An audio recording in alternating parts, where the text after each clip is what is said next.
स्वागत है दोस्तों। आप सुन रहे हैं कहानी वार्ता। मैं हूं आप सबका दोस्त विक्रम और शुरू करने जा रहा हूं डाका भाग 9 अंतिम भाग। वो काली कार थी। शीशे भी काले थे। भीतर 5 व्यक्ति मौजूद थे। एक कार ड्राइव कर रहा था, दूसरा उसकी बगल में बैठा था। बाकी के 3 पीछे वाली सीट पर थे। तीनों में से बीच वाले व्यक्ति के हाथ में 2 इंच चौड़ा और 3 इंच लंबा स्क्रीन जैसा कोई शीशा थमा था, जो कि रोशन था। उसमें टीवी की तरह दृश्य नजर आ रहा था। दाईं तरफ कतार में 4 बटन लगे थे। स्क्रीन पर सोहनलाल वाली नन्ही सी कार सड़क पर दौड़ती नजर आ रही थी। स्क्रीन के एक कोने में 1 km लिखा था। बगल में बैठा व्यक्ति स्क्रीन पर नजरें टिकाए कान से मोबाइल फोन लगाए बात कर रहा था। इसके अलावा अजीब सी खामोशी थी कार में। पाटिल साहब, मोबाइल फोन पर वो व्यक्ति कह रहा था, हम उस कार से 1 किलोमीटर पीछे हैं और उस कार की रफ्तार 40 किलोमीटर है। गुड। पाटिल की आवाज उसके कानों में पड़ी। वो हमारी निगाहों से बच नहीं सकते।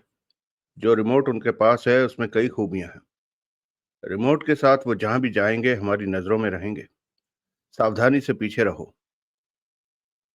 हमें बताते रहिए कि हमने क्या करना है, उस आदमी ने कहा। तुम इस बारे में निश्चिंत रहो, मैं तुम लोगों के साथ हूं। युवराज पाटिल के स्वर में कठोरता आ गई थी। मजबूरन मुझे इस मामले में खुलकर सामने आना पड़ रहा है, क्योंकि ये मामला देवराज चौहान जैसे इंसान से वास्ता रखता है।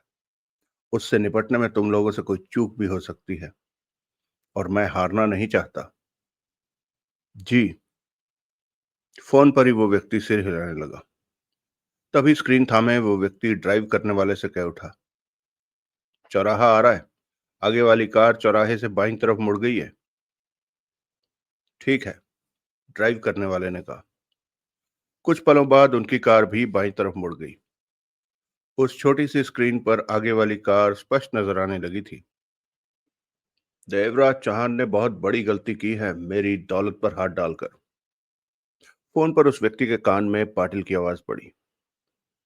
उसकी वजह से नसीमा मेरे साथ गद्दारी पर उतर आई। ठाकुर या वजीर शाह में से कोई एक मेरे खिलाफ हो गया।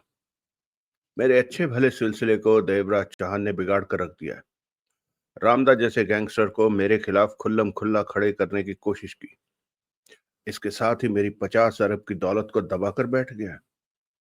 सारे हिसाब चुकता करूंगा उससे। लेकिन हाथ में आने पर भी आपने उन लोगों को जाने क्यों दिया? उस व्यक्ति ने पूछा। उन्हें खत्म करने का मतलब था मेरी 50 अरब की दौलत का डूब जाना, जो कि तिजोरी में बंद है और मुझे नहीं मालूम कि वो तिजोरी कहाँ है। उनमें से कोई भी बच नहीं सकता। उस वक्त जगमोहन की चालाकी वाली बात मैंने इसलिए मानी कि 50 अरब की दौलत तक पहुंच सकूं। रामदा भी नहीं बचेगा। मेरे आदमी उसके पीछे हैं। मालूम हो जाएगा उसका ठिकाना। देवराज चौहान से निपटकर उसका भी निपटारा कर दिया जाएगा और मेरी 50 अरब की दौलत भी वापस आ जाएगी। ये आपने ठीक किया पाटिल। कार को फिर बाएं मोड़ना। स्क्रीन थामे व्यक्ति कह उठा। आगे वाली कार बाएं मुड़ी है। कुछ देर बाद वो पुनः बाएं मुड़ गए। फोन चालू रखो। युवराज पाटिल का स्वर कानों में पड़ा। पीछा किए जाने की खबर मुझे देते रहो। जी। कार की रफ्तार कम करो। कुछ देर बाद स्क्रीन थामे व्यक्ति कह उठा। कार किसी बंगले में गई है। कार की रफ्तार फौरन कम हो गई। मैं स्क्रीन पर उस बंगले को देख रहा हूँ। बंगले का रंग हल्का पीला है और गेट पर काला पेंट है। दीवार की भीतरी तरफ कुछ पेड़ भी हैं। धीरे धीरे कार चलते हुए उस बंगले को पहचान धीरे धीरे कार चलाते हुए उस बंगले को पहचानो। दाईं तरफ है वो बंगला। कार में बैठे सबकी नजरें दाईं तरफ नजर आने वाले बंगलों की कतार पर जा टिकी। उस बंगले को देखकर कार नहीं रोकना, आगे ले जाना, उसने पुनः कहा। कुछ देर बाद ही एक साथ 2 व्यक्ति कह उठे, वो रहा बंगला। कार देवराज चौहान के बंगले के सामने से निकलकर आगे बढ़ती चली गई। पाटिल साहब, फोन थामे वो व्यक्ति बोला। कहो। कार एक बंगले में चली गई है। गुड। दूर रहकर बंगले पर नजर रखो और बंगले की स्थिति मुझे समझाओ। मैं आ रहा हूं। उसने बंगले की स्थिति बताकर फोन बंद कर दिया। तब तक ड्राइवर ने कार को कुछ दूर फुटपाथ पर चढ़ाकर रोका और इंजन बंद कर दिया। वहां से बंगले पर नजर रखने लगा। काले शीशे होने की वजह से पास से गुजरने वाला भी महसूस नहीं कर सकता था कि कार के भीतर कोई मौजूद हो सकता है। अगला दृश्य। 1 घंटे बाद उस कार के पास ही सड़क के किनारे एक विदेशी कार रुकी। उसके शीशे भी काले थे। कार चलाने वाले के साथ एक व्यक्ति बैठा था और पीछे वाली सीट पर मौजूद था युवराज पाटिल। पाटिल मोबाइल फोन से पास खड़ी कार में मौजूद अपने आदमियों से बात कर रहा था। क्या पोजीशन है? पाटिल ने पूछा। अभी तक कोई भी बंगले के भीतर या बाहर नहीं गया। पाटिल के कानों में आवाज पड़ी। वो लोग तिजोरी खोलने में। कहते हुए पाटिल की आवाज में कड़वापन आ गया। तुम में से एक सावधानी से बंगले के भीतर जाकर देखे कि क्या हो रहा है। शोर पैदा नहीं होना चाहिए। जी। बंगले के भीतर देवराज चौहान, सोहनलाल, जगमोहन, नसीमा और नाथ हैं। जो भीतर जाए उसे बता देना। जी। पाटिल ने फोन बंद कर दिया। कुछ देर बाद फुटपाथ पर चढ़ी कार में से एक व्यक्ति निकला और टहलने के अंदाज में देवराज चौहान के बंगले की तरफ बढ़ गया। सड़क अधिकतर खाली थी। कभी कभार ही कोई वाहन सड़क पर से निकल जाता था। बंगले का गेट खुला था। उसमें लापरवाही ढंग से भीतर प्रवेश किया।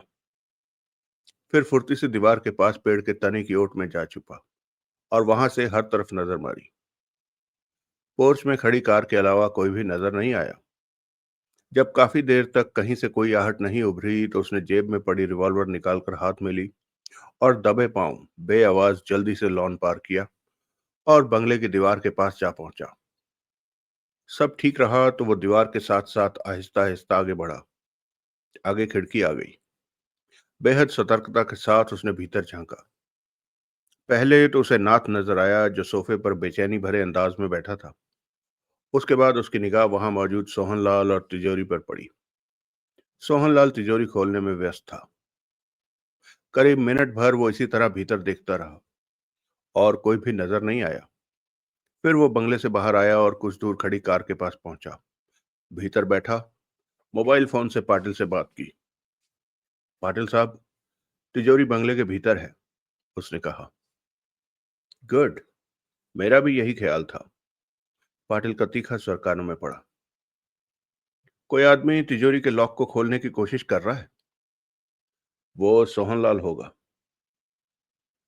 वहां नाथ के अलावा मुझे कोई नजर नहीं आया। सब बंगले में ही हैं। रात भर के थके हैं। आराम कर रहे होंगे।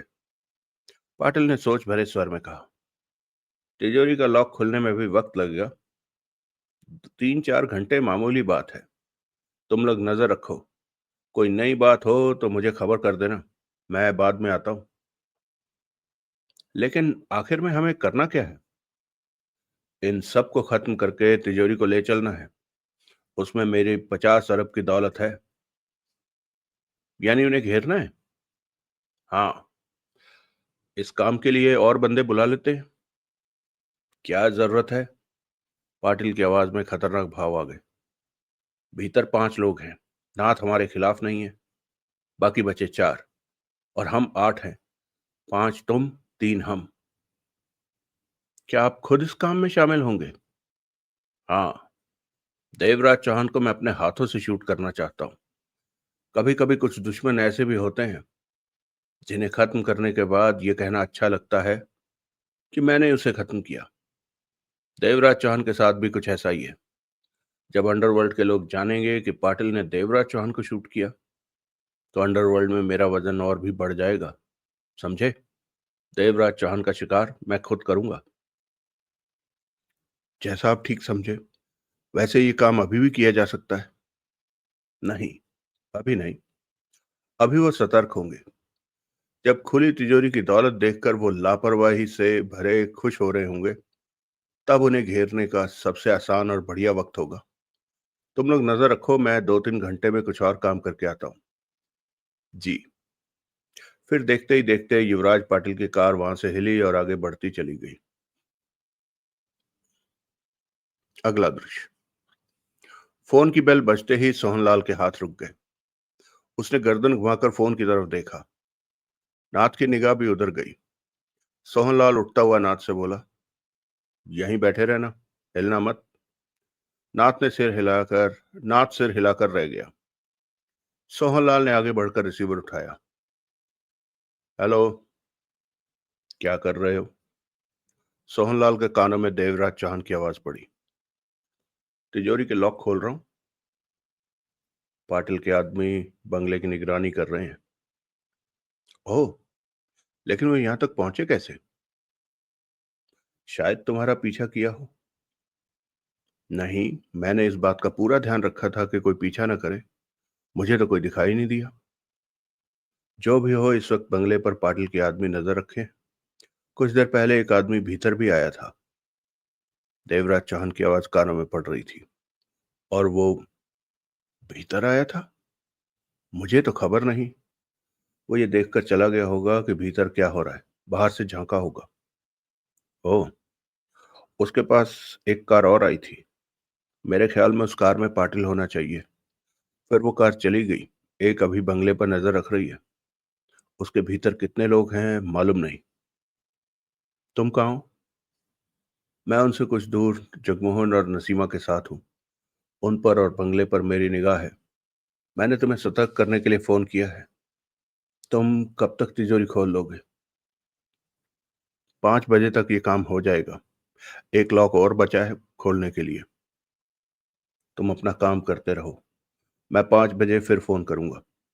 मेरे ख्याल में उनका इरादा बंगले पर हमला करने का है। ऐसा कुछ हुआ तो मैं देख लूंगा। देवराज चौहान के स्वर में गंभीरता आ गई थी। ठीक है। सोचों में डूबे सोहनलाल ने रिसीवर रखा और तिजोरी की तरफ बढ़ गया। किसका फोन था? नाथ ने पूछा। तू मामा लगता है जो तेरे को बताऊं। चुपचाप बैठा रहे। अगला दृश्य। शाम 5:30 बजे पुनः देवराज चौहान का फोन आया। तिजोरी के लॉक्स खुल गए हैं। सोहनलाल ने कहा। तिजोरी खोली? अभी नहीं। रिमोट का इस्तेमाल करो और तिजोरी खोलो। नाथ तिजोरी खोलेगा। कहते हुए देवराज चौहान की आवाज में सख्ती आ गई थी। तब तुम दरवाजे से बाहर खड़े होकर भीतर देखोगे। मुझे पूरा यकीन है कि वो रिमोट ठीक है। उसे ऑफ करके तिजोरी में मौजूद बम नहीं फटेगा। फिर भी पूरी सावधानी इस्तेमाल करनी है तुम्हें। मैं ध्यान रखूंगा। सोहनलाल गंभीर स्वर में बोला। पाटिल के आदमियों की क्या स्थिति है? वो अभी तक वहीं कार के भीतर हैं। वो अवश्य कुछ करेंगे। तुम अपना काम देखो। उन्हें मैं देख लूंगा। कहने के साथ ही देवराज चौहान ने लाइन काट दी। सोहनलाल ने रिसीवर रखा और पलटकर नाथ को देखने लगा। तैयार हो जा तिजोरी खोलने के लिए। सोहनलाल के शब्द सुनते ही नाथ ने सूखे होंठों पर जीभ फेरी। चेहरे का रंग कुछ फक पड़ गया। क्या हुआ? सोहनलाल के चेहरे पर मुस्कान उभरी। कुछ नहीं। कहते हुए नाथ उठा। निगाह तिजोरी की तरफ गई। आह, कहते हुए सोहनलाल तिजोरी के पास जा पहुंचा। पीछे पीछे नाथ भी आ गया।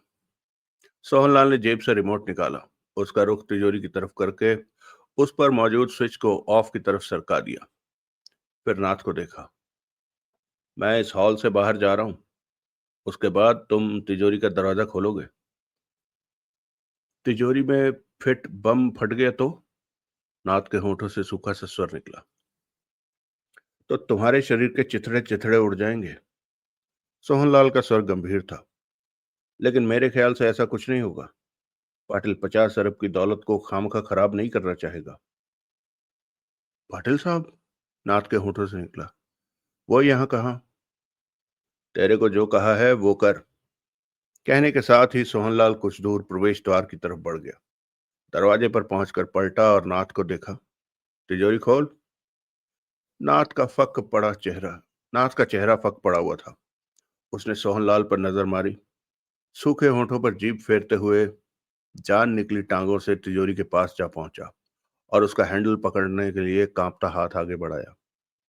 सोहनलाल की एकटक निगाह नाथ के हाथ पर थी। नाथ ने तिजोरी का हैंडल पकड़ा और आंखें बंद करके झटके से खींचा। तिजोरी का दरवाजा खुलता चला गया। कोई बम नहीं फटा। रिमोट का स्विच ऑफ करने से तिजोरी में बम का कनेक्शन हट गया था।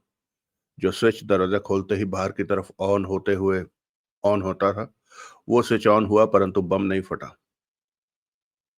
सब ठीक रहा। नाथ ने आंखें खोली। चेहरे पर खुशी और राहत भर आई थी। खुली तिजोरी के भीतर नजर पड़ते ही नाथ की आंखें फटती चली गई। सारी तिजोरी हीरे जवाहरातों से भरी पड़ी थी। उनसे आंखें चुंधिया सी रही थी। दरवाजा खुलते ही तिजोरी से कुछ हीरे जवाहरात बाहर आकर गिरे। सब ठीक पाकर सोहनलाल के थकान से भरे चेहरे पर मुस्कान फैल गई। वो आगे बढ़ा और तिजोरी के पास जा पहुंचा। हीरे जवाहरातों पर भरपूर नजर मारने के बाद उसने नाथ को देखा। क्या देखता है? ये ये इतनी बड़ी दौलत, नाथ ने कहना चाहा। उधर, वहां बैठ जा। तिजोरी खुली है। जी भर कर देख। कोई किराया नहीं लूंगा। कहते हुए सोहनलाल ने उसकी बाह पकड़ी और उसे दूसरी तरफ धकेल दिया। नाथ जल्दी से सोफे की कुर्सी पर जा बैठा और आंखें फाड़े खुली तिजोरी को देखने लगा।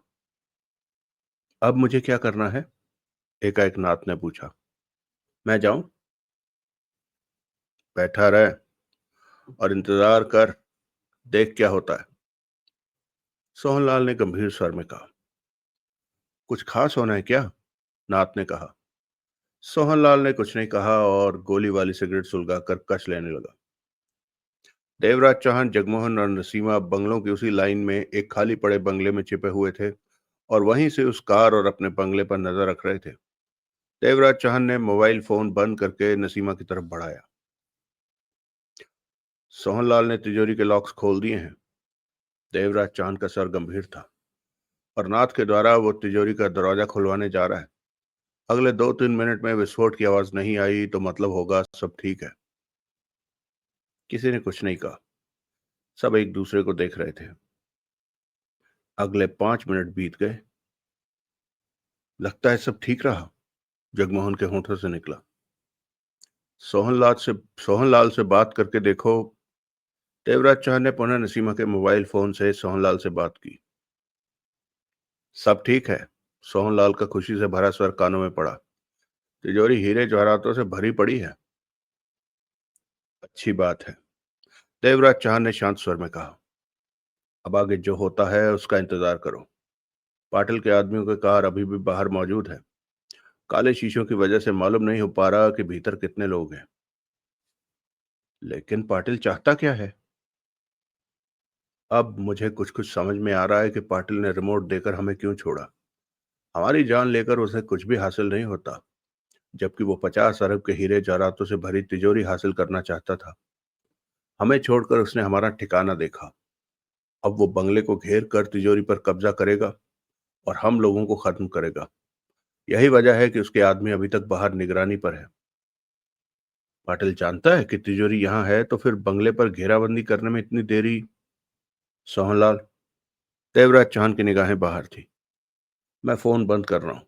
उस कार के पास एक और आ, उस कार के पास एक और कार आ पहुंची है। कहने के साथ ही देवराज चौहान ने मोबाइल बंद करके नसीमा को थमा दिया।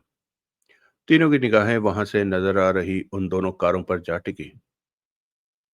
अगला दृश्य। फुटपाथ पर चढ़कर खड़ी काली शीशों वाली काली कार के पास युवराज पाटिल की कार आकर रुकी और कार में बैठे बैठे ही पाटिल ने मोबाइल फोन पर दूसरी कार वालों से बात की। बंगले पर क्या पोजीशन है? पाटिल ने पूछा। निगाहें बंगले पर ही थी। कोई बंगले से बाहर नहीं निकला। कोई भीतर भी नहीं गया। कोई आहट, कोई शोर नहीं। बंगले के भीतर सावधानी से झांको कि वहां क्या हो रहा है, कहकर पाटिल ने फोन बंद कर दिया। कुछ पलों बाद ही दूसरी कार का दरवाजा खुला और टहलता हुआ बंगले की तरफ बढ़ गया और फिर देखते ही वो आदमी बंगले में प्रवेश कर गया। आधा मिनट भी नहीं बीता होगा कि वो उल्टे पांव बंगले से बाहर निकला और तेजी से कारों की तरफ बढ़ता नजर आया। पास आकर वो कार में बैठा और मोबाइल फोन से पाटिल से बात की। पाटिल साहब, आवेश में कहते हुए वो कुछ हाँफ सा रहा था। मैंने खिड़की से झांक कर देखा है। वहां एक तिजोरी खुली नजर आई जो कि हीरे जवाहरातों से। बस। पाटिल की आवाज में एकाएक क्रूरता आ गई थी। अब अटैक करने का वक्त आ गया है। नाथ को छोड़कर वहां 4 हैं जिन्हें घेर कर शूट करना है। हम 8 आसानी से सारा मामला संभाल लेंगे। यस पाटिल साहब। पहले 6 आदमी भीतर जाएंगे, वहां के हालातों पर काबू पाएंगे। उसके बाद मैं एक के साथ भीतर आऊंगा। तुम लोगों को पूरी छूट है भीतर किसी को भी शूट करने की। जी। बाहर निकलो। इसके साथ ही पाटिल की तरफ से आवाज आनी बंद हो गई। चलो। फोन बंद करता वो व्यक्ति कह उठा। पाटिल साहब का हुक्म है, अगले बंगले के भीतर जाकर सब पर काबू पाओ। जरूरत पड़े तो हथियारों का इस्तेमाल किया जा सकता है। अगले ही पल वो पांचों कार से बाहर आ गए। एक पाटिल वाली कार से निकला। वो 6 हो गए और बंगले की तरफ बढ़ गए। बंगले के गेट से भीतर प्रवेश करते ही उनके हाथ जेबों में गए और जब बाहर आए तो उन सब के हाथों में रिवॉल्वरें दबी थी। चेहरों पर स्पष्ट तौर पर खतरनाक भाव उभर आए थे। एक खुली खिड़की के पास जम गया। बाकी के 5 तेजी से मुख्य दरवाजे से भीतर प्रवेश करते चले गए। 2 पलों के लिए खुली तिजोरी के चमकते हीरे जवाहरात देखकर उनकी आंखें चुंधिया गई। फिर वो तुरंत संभले। एक ने जल्दी से आगे बढ़कर सोहनलाल के पेट से रिवॉल्वर सटा दी। बाकी चारों की सतर्क निगाहें इधर उधर घूमने लगी। तुम्हारे साथी कहाँ हैं? सोहनलाल के पेट से रिवॉल्वर की का दबाव बढ़ाकर वो आदमी गुर्राया। साथी? सोहनलाल ने शांत निगाहों से उसे देखा। हाँ। देवराज चौहान, जगमोहन, नसीमा। यहाँ तो कोई भी नहीं है। बंगले में मैं और ये आदमी अकेला है। सोहनलाल ने कहा। तुम झूठ बोलते हो। इससे पूछ लो। नाथ हड़बड़ाया सा खड़ा था। बंगले में हम दोनों ही हैं। नाथ ने कहा। कार में तुम सब नहीं आए थे नाथ? उसके माथे पर बल पड़ गए। नहीं, वो तीनों तो वहीं उतर गए थे। हम दोनों ही कार में बंगले में आए थे। नाथ ने कहा। 2 पलों के लिए खामोशी छा गई वहां। ये तो कहते हैं बंगले में ये दोनों ही हैं।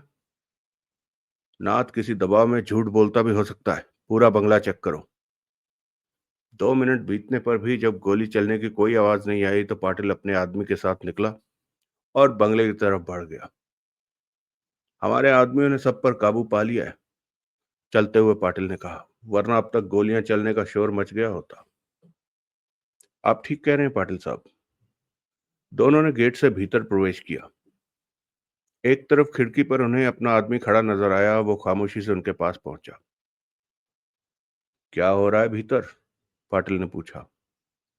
वो फौरन घूमा और कह उठा। पाटिल साहब, भीतर 2 ही आदमी हैं। ये कैसे हो सकता है? देवराज चौहान को भी तो होना चाहिए। पाटिल के होंठ भिज गए। नहीं है। वैसे हमारे आदमी बंगला चेक कर रहे हैं। तुम यहीं रहो, पाटिल ने कहा और अपने आदमी के साथ प्रवेश द्वार की तरफ बढ़ गया।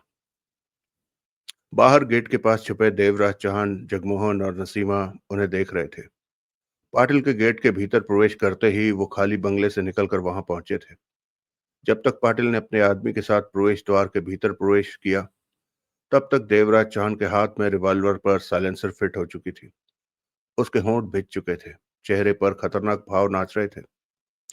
पाटिल के भीतर प्रवेश करते ही देवराज चौहान ने साइलेंसर लगी रिवॉल्वर वाली बांह सीधी की और खिड़की के पास खड़े आदमी का निशाना लेकर ट्रिगर दबा दिया। नाल से बेआवाज गोली निकली और उसके सिर में जा लगी। वो उसी पल नीचे गिरते ही शांत हो गया।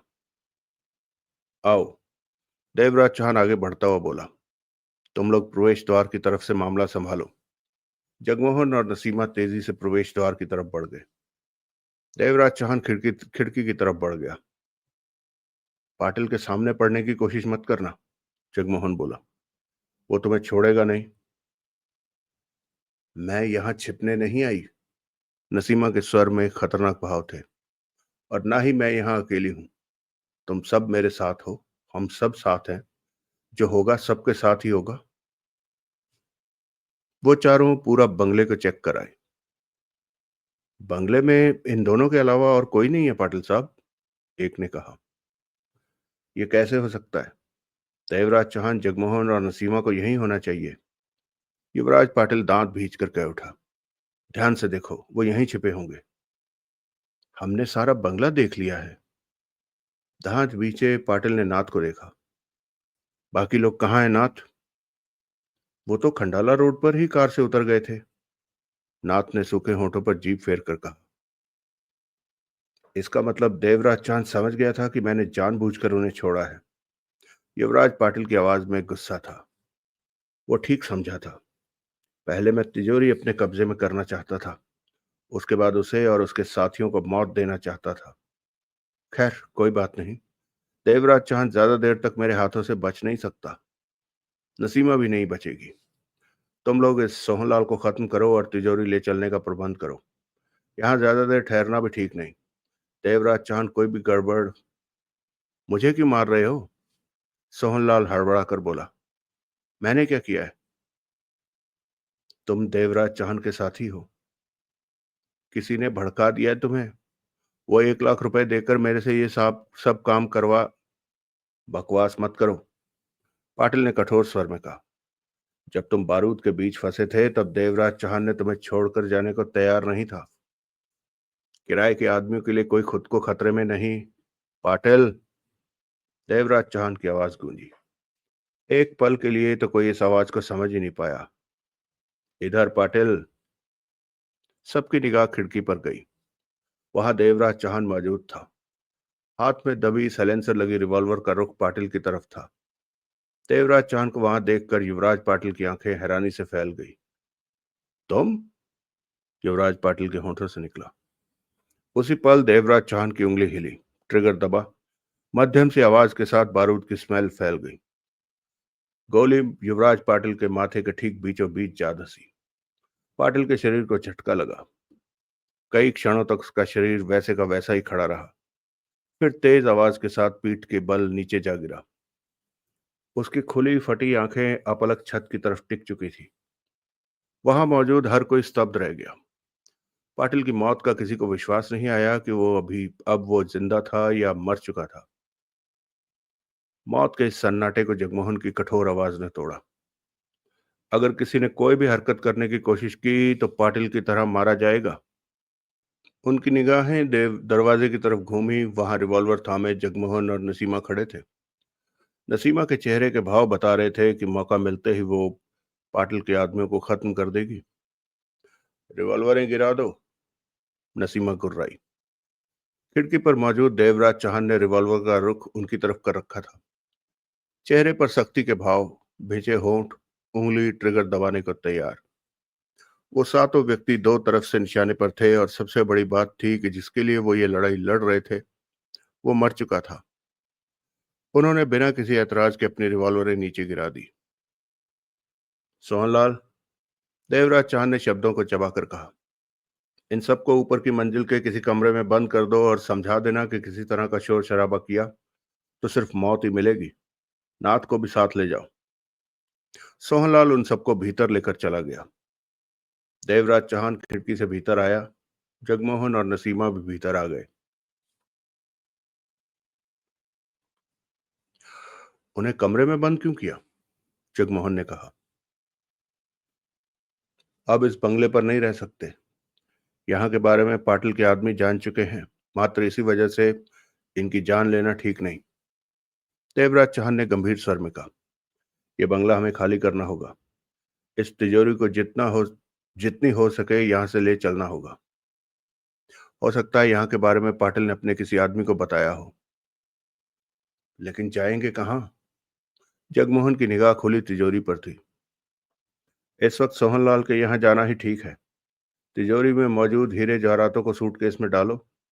तिजोरी ले जाने में परेशानी आएगी। नसीमा युवराज पाटिल की लाश के पास पहुंची। चेहरे पर खुशी और नफरत के भाव थे। सारी उम्र तेरे लिए अपनी जान खतरे में डालती रही और तूने मेरी जान लेने को कह दिया। अगर ऐसा ना करता तो आज तू जिंदा रहता पाटिल, और सब ठीक रहता। नसीमा की आवाज में गुस्सा भरा था। मुझे तो अभी भी विश्वास नहीं आ रहा है कि तू मर गया है। मैं सूटकेस लाता हूं, कहने के साथ ही जगमोहन ने नसीमा को देखा। तुम भी साथ आओ, इसके लिए 3-4 सूटकेसों की जरूरत पड़ेगी। नसीमा ने रिवॉल्वर नसीमा ने रिवॉल्वर जेब में डाली और जगमोहन के साथ बंगले के भीतरी हिस्से की तरफ चल पड़ी। चलते चलते जगमोहन ने धीमे स्वर में कहा, इस सारे माल में से 2% तुम्हारा है क्या? हाँ, देवराज चौहान से मेरी यही बात हुई थी। नसीमा मुस्कुरा पड़ी। 50 अरब के माल का मतलब है 2% के हिसाब से 1 अरब रुपया। हाँ, मेरे ख्याल से 1 अरब रुपया कुछ ज्यादा है। क्या करोगे इतना पैसा लेकर? तुमसे तो 50 करोड़ ही खत्म नहीं होगा। क्या मतलब? नसीमा ने जगमोहन पर निगाह मारी। खास कुछ नहीं, जगमोहन मुस्कुराकर बोला। उस माल से उस माल में से मैं तुम्हारे लिए 50 करोड़ के बढ़िया बढ़िया हीरे जवाहरात निकाल। 50 करोड़ नहीं, तय बात के मुताबिक मेरे 1 अरब के हीरे जवाहरात बनते हैं। तय बात छोड़ो, ये आपस की बात है। पाटिल भी नहीं रहा। पाटिल का खतरा तुम्हारे सिर से हमेशा के लिए खत्म हो गया, वरना वो देर सवेर तुम्हें खत्म कर देता। हमने तुम्हारी जान बचाई है। नसीमा ने ठिठक कर जगमोहन को घूरा। जगमोहन ने दांत फाड़ दिए। मेरी जान बचाने के वास्ते देवराज चौहान ने युवराज पाटिल को मारा है। नसीमा के स्वर में व्यंग था। और नहीं तो क्या, वरना हमारी उससे दुश्मनी क्या थी? ठीक है, इस बारे में मैं देवराज चौहान से बात करूंगी। वो ऐसा कहेगा तो ये मत कहना कि मैंने तुमसे कोई ऐसी बात की थी। जगमोहन ने जल्दी से कहा। क्यों? यूं ही, ये तो आपस की बात है। मैं तो तुम्हें समझा रहा था कि 1 अरब तुम्हारे लिए। जो तुमने कहा है वो मैं देवराज चौहान से कहूंगी, तब पूछूंगी कि। रहने दो, रहने दो। सब कहा सुना माफ। मैंने तुमसे कुछ नहीं कहा। देवराज चौहान से ये मत कहना। नसीमा ने जगमोहन को घूरा। देवराज चौहान से डरते हो तुम? तुमने मुझे उससे डरते देखा है? नहीं। बरबस ही नसीमा के होंठों पर मुस्कान उभर आई। तो फिर तुमने कैसे समझ लिया कि मैं देवराज चौहान से डरता हूं? जगमोहन उखड़े स्वर में कह उठा। अब खड़ी खड़ी मेरा मुंह क्या देख रही हो? चलो भी। सूटकेसों में 50 अरब का माल ठूंसना है। अगला दृश्य। शाम के 8 बज चुके थे। तिजोरी में मौजूद 50 अरब के हीरे जवाहरातों के 3 बड़े सूटकेस बन गए थे। वो सूटकेस इतने भारी थे कि एक को अकेले आदमी द्वारा उठा पाना संभव नहीं था। सोहनलाल थका हारा सोफे पर बैठ गया था। क्या हुआ तेरे को? जगमोहन ने उसे देखा। अब तो यहां से निकलने का वक्त है। 24 घंटे से ज्यादा हो गए हैं, नींद नहीं ली। खड़े होकर लगातार काम करता रहा हूं। सोहनलाल बोला।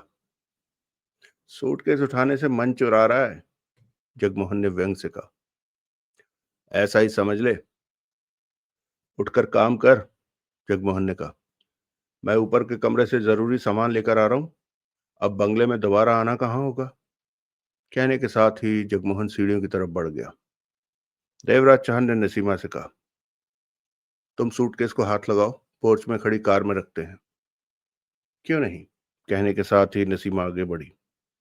देवराज चौहान और नसीमा ने एक सूटकेस उठाया। भारी सूटकेस को संभाले देव दरवाजे तक पहुंचे कि उनकी निगाह 2 टांगों पर पड़ी। वो ठिठके। उन्होंने ऊपर देखा। दूसरे ही पल नसीमा के हाथ से सूटकेस छूट गया। दरवाजे पर रिवॉल्वर थामे रामदा खड़ा था। हाथ में दबी रिवॉल्वर, चेहरे पर खतरनाक मुस्कान, आंखों में दरिंदगी से भरी चमक। तुम क्यों तकलीफ करते हो देवराज चौहान? रामदा वहशी स्वर में कह उठा। दौलत का बोझ उठाने के लिए मैं अपने आदमी साथ लाया हूं। सूटकेस नीचे रख दो। देवराज चौहान ने सूटकेस छोड़ा और होंठ सिकोड़े रामदा को देखने लगा। मुझे यहाँ देखकर हैरानी हो रही है देवराज चौहान। रामदा खतरनाक ढंग से हंसा। हैरानी कम और बुरा ज्यादा लग रहा है इस तरह तुम्हें सामने पाकर, देवराज चौहान ने सपाट स्वर में कहा। रामदा पुनः हंसा और कह उठा। अच्छे बुरे की किसे परवाह है? यहाँ तो डंडे का जोर चलता है। जिसका डंडा चल गया, गाय उसी की। तुमने क्या समझा मैं 50 अरब जैसी दौलत की तरफ से आंखें बंद कर लूंगा? कभी नहीं हो सकता ये। मेरे आदमी दिन से ही तुम लोगों पर नजर रख रहे हैं। पल पल की खबर थी मुझे। जब तुम पाटिल के फार्म हाउस से चले तो तभी सावधानी से मेरे आदमी सोहनलाल और तुम लोगों के पीछे लग गए थे। उन्होंने पाटिल के आदमियों की उस कार को भी पहचान लिया था जो सोहनलाल की कार के पीछे थी। देवराज चौहान के चेहरे पर शांत भावहीन मुस्कान उभरी। मैं ये सोचकर भीतर आया कि अब तक यहाँ एक ही जिंदा होगा, तुम या पाटिल। पाटिल को मरा पाकर मुझे वास्तव में खुशी हुई। हरामजादा बहुत सयाना बनता था, तुम्हारी तरह, देवराज चौहान ने कहा और सिगरेट निकालकर सुलगाई। मजाक अच्छा कर लेते हो, रामदास जहरीले स्वर में कह उठा। लेकिन तुम सयाने बनने की कोशिश मत करना। यहाँ पर जर्रे जर्रे पर मेरे आदमी फैले हैं, जिन्हें तुम अभी देख भी लोगे। कहने के साथ ही उसने खास ढंग से हाथ उठाकर इशारा किया तो दूसरे ही पल उस तरफ खुली खिड़की से एक के बाद एक 4 आदमी कूदकर भीतर आ गए। गने थामे वो सतर्क खड़े हो गए। देवराज चौहान, नसीमा और सोहनलाल ने उन्हें देखा। रामदा हौले से हंसा। बाहर और भी हैं?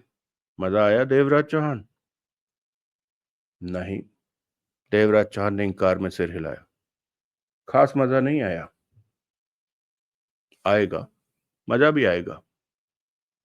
50 अरब की दौलत हाथ से निकल जाए तो मजा आता ही है, जैसे पाटिल को मजा आया था, रामदा ने व्यंग भरे स्वर में कहा। लेकिन मैं पाटिल जैसा बेवकूफ नहीं कि नाक को आस्तीन में पाल लूं। उसने तो तुम्हें छोड़ दिया था। मैं तुम्हें जिंदा छोड़कर अपने लिए आने वाले वक्त में मुसीबत पैदा नहीं करूंगा। 50 अरब मेरे अंदर और तुम्हारा दम बाहर। रामदा, नसीमा ने सख्त स्वर में कहा, तुम बहुत ही गलत काम कर रहे हो। तभी सोहनलाल कह उठा, देवराज चांद चाहता तो उस वक्त अपनी जान बचाने के लिए तुम्हें मार सकता था। उस वक्त को मत भूल। समझदार इंसान वही होता है जो अपनी जान बचाए, अपने हक की सोचे।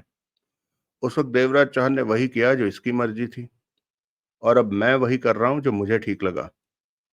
रामदा का स्वर कड़वा हो गया। तुम दौलत लेना चाहते हो, ले जाओ, सोहनलाल बोला। हमें खत्म करने की क्या जरूरत है? बहुत ज्यादा जरूरत है। खास तौर से देवराज चौहान को तो पहले खत्म करूंगा। रामदा एक एक शब्द चबा कर कह उठा। वरना पहला मौका मिलते ही ये मुझे खत्म कर। तभी एक के बाद एक 2 फायर हुए। दोनों गोलियां वहां खड़े रामदा के 4 में से 2 आदमियों की छाती में जा लगी। वो चीखते हुए नीचे जा गिरे। रामदा की निगाह तुरंत उस तरफ घूमी। तभी देवराज चांद ने जूते की ठोकर रामदा के हाथ में थमे रिवॉल्वर पर मारी। रामदा के होंठों से कराह निकली। रिवॉल्वर हाथ से निकल गई। तब तक देवराज चांद अपने रिवॉल्वर निकालकर रामदा के पेट से लगा चुका था। ये सब कुछ पलों में ही हो गया। देवराज चांद के चेहरे पर दरिंदगी आ सिमटी थी। नजरें रामदा के फक चेहरे पर थी। रिवॉल्वर थामे सीढ़ियों से जगमोहन उतरता नजर आया। दूसरे हाथ में ब्रीफकेस था। दोनों फायर उसी ने किए थे। रामदा के पेट से रिवॉल्वर लगते देखकर वहां मौजूद बाकी के दोनों आदमी खड़े हो गए। गनों का इस्तेमाल इसने नहीं किया कि गन से निकली गोली रामदा को भी लग सकती थी। सब ठीक है? बाहर से किसी की आवाज आई। रामदा ने सूखे होंठों पर जीभ फेरी। जवाब दो, देवराज चौहान ने मौत भरे स्वर में कहा। ठीक है, किसी तरह रामदा ने ये शब्द कहे। तभी जगमोहन पास आ पहुंचा। कुछ देर पहले तक तू हमारे साथ मिलकर पाटिल के खिलाफ लड़ रहा था, जगमोहन ने एक एक शब्द चबाते हुए सख्त स्वर में कहा। और अब तू हमें मारने आ गया? रामदास से कुछ कहते न बन पा रहा था। अपने दोनों आदमियों को बोल गने फेंके और ये सूटकेस उठाकर पोर्च में खड़ी कार में रखें। देवराज चौहान ने दांत भींचकर मौत भरे स्वर में कहा। प्लीज देवराज चौहान, रामदा ने कहना चाहा। मुझे, मैंने जो कहा है वही करो। देवराज चौहान का मौत भरा स्वर ठंडा होने लगा था। रामदा ने पुनः सूखे होंठों पर जीभ फेरी और बोला, गने फेंक दो और ये सूटकेस उठाकर बाहर खड़ी कार में रखो। ये सुनते ही उन दोनों ने गने फेंकी और आगे बढ़ाए। जगमोहन अपनी निगरानी में सूटकेस को कार में रखवाने लगा। मुझे माफ कर दो, गलती हो गई मेरे से। रामदा के चेहरे का रंग फक पड़ चुका था। मैं, जब मैं कहूंगा तब बोलना, देवराज चौहान ने नाल का दबाव पेट पर बढ़ाया। देवराज चौहान के चेहरे पर मौत ही मौत नाच रही थी। सुलगती आंखों से वो एकटक रामदा को देखे जा रहा था। रामदा को भी ऐसा लग रहा था जैसे सामने देवराज चौहान ना होकर उसकी मौत खड़ी हो। 10 मिनट में तीनों सूटकेस कार में पहुंच गए। दो पीछे वाली सीटों पर एक के ऊपर एक करके रखे गए और तीसरा डिग्गी में फंसाकर बांध दिया गया। अब जगमोहन देवराज चौहान के पास पहुंचा। तुम सोहनलाल के साथ वहीं जाओ जहां पहुंचने की बात मैं पहले ही कह चुका हूं। देवराज चौहान दांत भींचे रामदा को देखते हुए खतरनाक स्वर में कह उठा। मैं और नसीमा भी वहीं पहुंच रहे हैं। साथ ही चलते तो, जगमोहन ने कहना चाहा। जो कहा है वही करो। देवराज चौहान का एक एक शब्द जैसे आग में जल रहा था। बाहर निकलो, अपने आदमी से कहो हथियार गिरा दें और कोई भी हरकत न करें। चलो, कहो उन्हें। रिवॉल्वर से कवर किए देवराज चौहान रामदा के साथ बाहर निकला। कहो, सब अपने हथियार गिरा दो। रामदा फीकेपन से भरे ऊंचे स्वर में बोला। कोई कुछ ना करे। बाहर अंधेरा फैला था। छिपे हुए कुछ आदमियों की झलक मिल रही थी तो कहीं पर हथियार गिराए जाने के स्वर भी सुनाई दिए। कितने आदमी हैं? 12। रामदा के सूखे होंठों से निकला। अगर तुम्हारे किसी आदमी ने चालाकी दिखाने की कोशिश की तो उसी वक्त रिवॉल्वर की सारी गोलियां तुम्हारे जिस्म में उतार दूंगा। चाहो तो एक बार फिर अपने आदमियों से कह दो। जरूरत नहीं। रामदा ने सूखे होंठों पर जीभ फेरी। मेरे आदमी मेरी बात फौरन मानते हैं। चलो। देवराज चौहान ने पुनः रिवॉल्वर का दबाव बढ़ाया। बाहर गेट तक कोई चालाकी नहीं।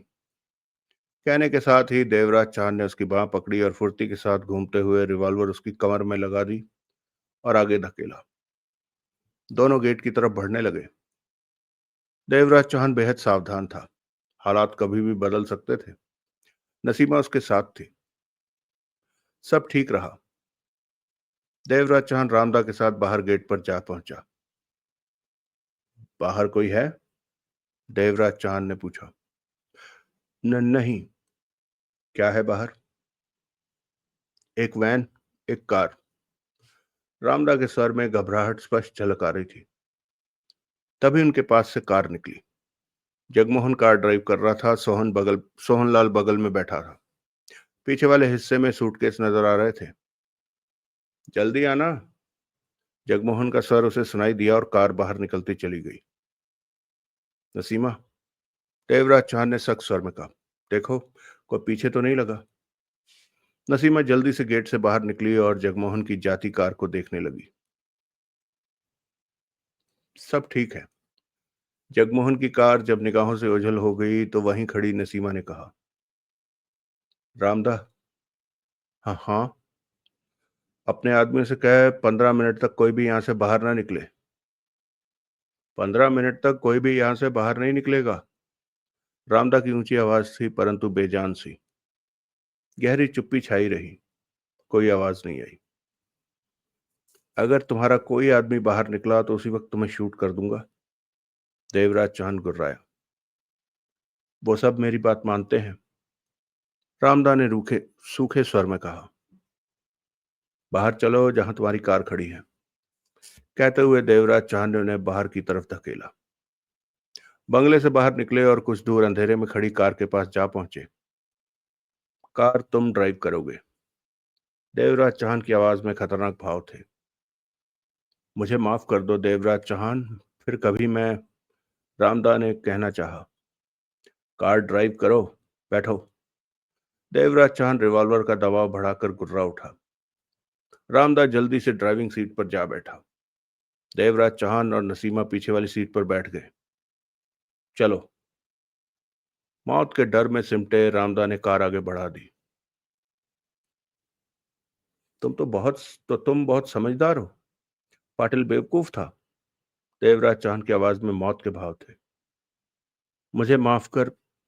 50 अरब की दौलत का मजा लेना चाहते हो? मुझसे गलती हो गई। मैं दौलत के साथ साथ मेरी जान की भी जरूरत थी तुम्हें। मैं पागल हो गया था। दिमाग खराब हो गया था मेरा जो।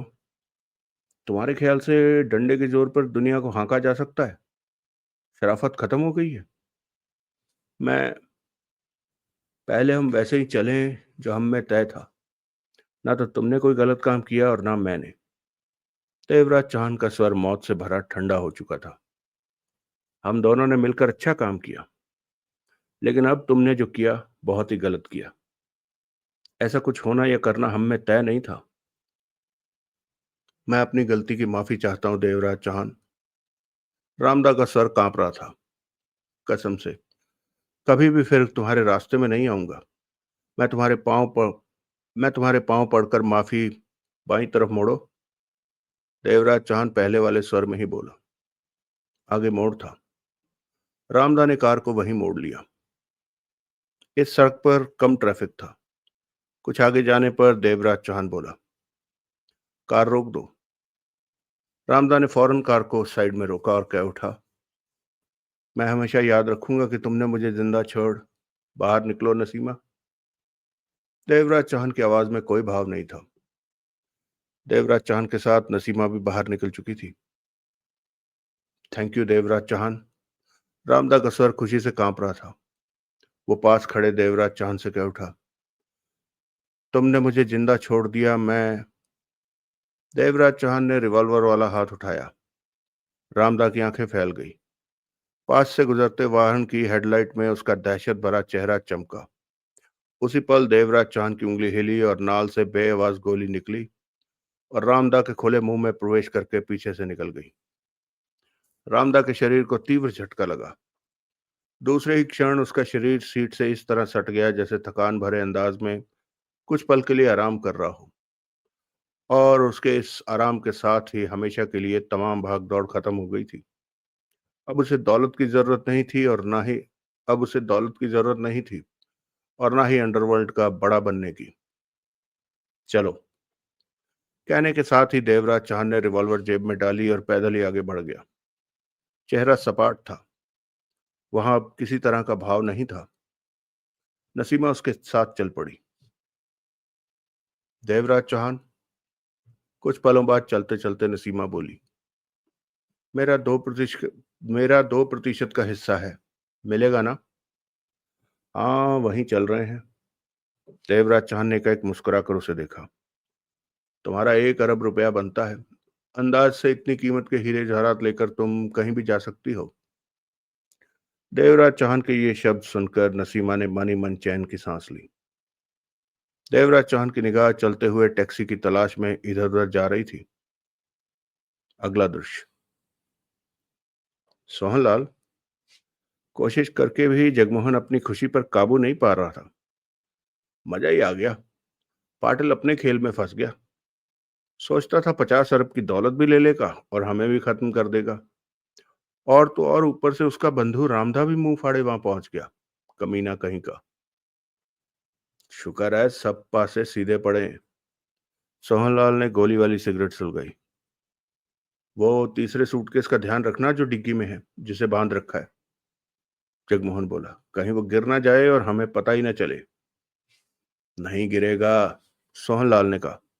मैंने चेक किया है, बहुत अच्छी तरह से सूटकेस को बांध रखा है। यार एक बात बता। ड्राइव करता जगमोहन कह उठा, नसीमा को 1 अरब रुपया दिया जा रहा है। देवराज चौहान से नसीमा की बात हो चुकी है। वो तो ठीक है, लेकिन फिर भी 1 अरब ज्यादा है। तेरे को नहीं लगता क्या? उसने कई कामों में हमारी सहायता की है। वो बराबर साथ रही है। सोहनलाल मुस्कुरा पड़ा। और हम कौन सा अपनी जेब से 1 अरब दे रहे हैं? तुम्हारी जान खामखा सूख रही है। जगमोहन कुछ कहने लगा कि ठिठक गया। आंखें सिकुड़ गई। वो देख सामने। जगमोहन के होठों से निकला। सोहनलाल ने सामने देखा तो हड़बड़ा उठा। कुछ आगे ही पुलिस की कार खड़ी थी। सड़क के बीच में ड्रम इस तरह लगा रखे थे कि कार को धीमा करके उनके बीच में से निकलना था। पास में 4 पुलिस वाले खड़े थे। उनकी निगाह इसी कार पर थी जो पास पहुंच चुकी थी। ये तो पुलिस वाले हैं। ये यहाँ क्या कर रहे हैं? जगमोहन के चेहरे का रंग फक पड़ गया। कर क्या रहे हैं? ड्यूटी दे रहे हैं। सोहनलाल ने जल्दी से कहा। स्पेशल चेकिंग होगी। पीछे मोड़ता हूँ कार को। बेवकूफ़ी मत कर। उनके पास पुलिस कार है और हम उनके सिर पर पहुंच चुके हैं।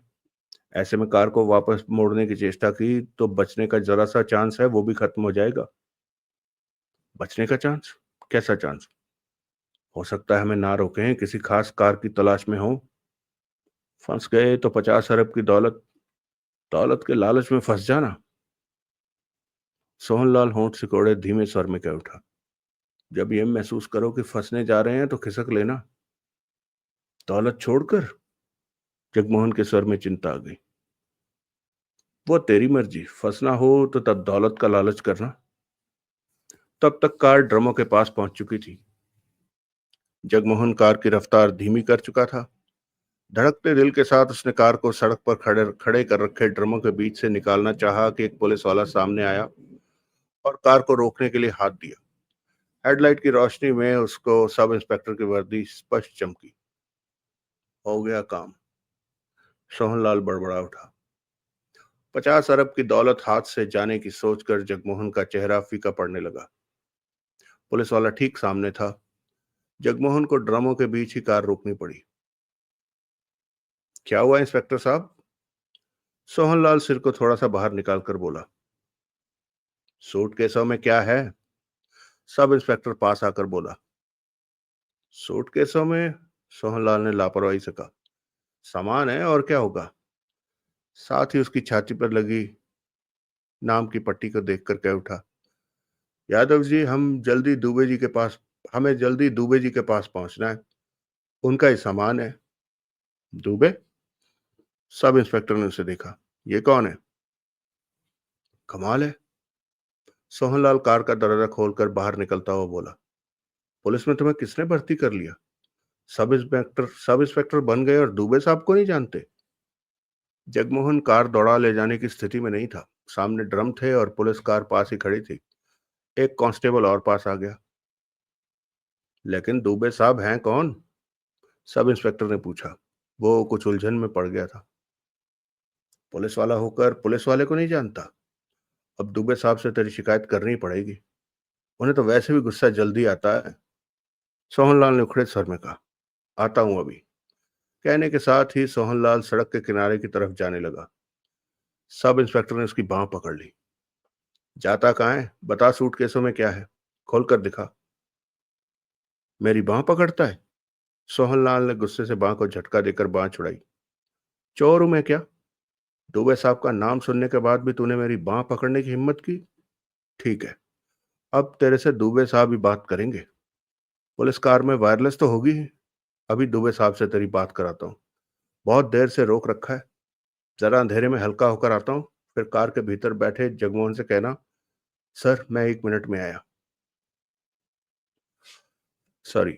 फिर कार के भीतर बैठे जगमोहन से कहा, सर मैं 1 मिनट में आया। जगमोहन समझ गया कि सोहनलाल खिसकने जा रहा है। वो भला क्या कहता? 50 अरब की दौलत हाथ से जाने की सोचकर वो डूबा जा रहा था, जैसे कि अब मजबूरी में छोड़कर खिसकना पड़ रहा था। कहने के साथ ही सोहनलाल अंधेरे में खिसक गया। उलझन में फंसा सब इंस्पेक्टर कार के गिर्द घूमकर जगमोहन के पास पहुंचा। जगमोहन कार का दरवाजा खोलकर बाहर आ गया। कठिनता से अपने चेहरे के भावों को सीधा रखे हुए था। ये दुबे साहब कौन है? सब इंस्पेक्टर ने उससे पूछा। क्या कहूं तुम्हें? जगमोहन ने गहरी सांस ली। वही आकर बताएगा। वो? सब इंस्पेक्टर ने कहना चाहा। आ रहा है, हल्का होने गया है। जगमोहन शांत स्वर में कह उठा। ठीक है, आप सूटकेसों को खोलिए, मैं देखना चाहता हूँ कि इसमें क्या है। चाबी उसके पास ही है। ऐसे छोटे छोटे काम दुबे साहब उसे ही करने को देते हैं। वो भरोसे का आदमी है। पूरे डिपार्टमेंट में दुबे साहब सबसे ज्यादा भरोसा उसी पर करते हैं। जगमोहन ने स्वर को शांत रखने की कोशिश की। डिपार्टमेंट? कैसा डिपार्टमेंट? हमारे तुम्हारे काम में ज्यादा फर्क नहीं है। जगमोहन ने कहा। तुम वर्दी पहनकर काम करते हो, हम वर्दी के बिना काम करते हैं। दुबे साहब साथ होते तो तुम अब तक 20 बार सलाम ठोक चुके होते। दुबे साहब आखिर हैं कौन? तसल्ली रखो, तुम्हारी बात का जवाब वही आकर देगा।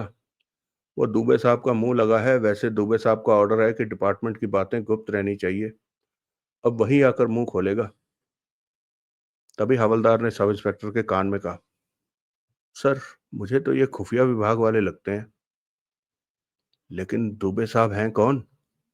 सब इंस्पेक्टर ने धीमे स्वर में कहा, खुफिया विभाग के बड़े अफसर होंगे। हम सब अफसरों के नाम तो नहीं जानते। जो भी हो, मैं सूटकेसों को अवश्य देखूंगा कि इनके भीतर क्या है। मैं अपनी ड्यूटी कर रहा हूँ। जगमोहन के कानों में जब ये शब्द पड़े तो समझ गया कि सारी दौलत छोड़कर खिसकने में ही भलाई है। ये सूटकेसों को हर हाल में चेक करके रहेगा। तुम थोड़ा बहुत ही बता दो कि दुबे साहब कौन है। वही बताएगा। उसके पेट में भी दर्द हो रहा था। जगमोहन ने उस तरफ देखा जिधर सोहनलाल गया था। लगता है लंबाई करने गया है। उसका भी क्या कसूर। अब दुबे साहब काम पर काम लेते रहते हैं। कहते हैं देश की सेवा करना हमारा धर्म है, फर्ज है। मैं उससे चाबी लेकर आता हूँ कि तुम सूटकेसों को चेक करके अपनी ड्यूटी पूरी कर लो। वक्त बचेगा तब तक वो भी पूरी तरह से होकर आ जाएगा। सूटकेसों का ध्यान रखना, सरकारी माल है। कहने के साथ ही जगमोहन सड़क किनारे उस तरफ उतरता चला गया जिधर सोहनलाल गया था। सर, वो गया। वो कांस्टेबल ने कहना चाहा। आ रहा है। उससे चाबी लेने गया है। सूटकेसों पर नजर रखो। बड़े अफसर लगते हैं ये लोग। सब इंस्पेक्टर कह उठा। सोचने पर भी समझ नहीं आ रहा कि आखिर दुबे साहब कौन हो सकते हैं। वो पहले वाला आदमी आकर बताएगा, कांस्टेबल बोला। वो दोनों सोहनलाल और जगमोहन के वापस आने का इंतजार करने लगे। लेकिन अब कहाँ वापस आना था उन्हें। वो तो दुबे साहब की मेहरबानी से बड़ी मुश्किल से इन पुलिस वालों से अपनी जान बचाकर खिसक चुके थे। चलिए दोस्तों, और ये कहानी डाका समाप्त हुई। और एक बार फिर 50 अरब, हाथ कुछ नहीं आया। ये अनिल मोहन जी की ना बहुत बड़ा अन्याय था देवराज चौहान के साथ। खैर, बताइएगा आप लोगों को कैसी लगी ये कहानी। उम्मीद है पसंद आई होगी। इसके बाद हम शुरू करने जा रहे हैं एक और ऐसी ही कहानी, मिलती जुलती सी, कमांडो। तो कमांडो के पहले भाग में मिलते हैं। तब तक के लिए आप सब सुखी रहें, स्वस्थ रहें, खुश रहें। जय हिंद, वंदे मातरम।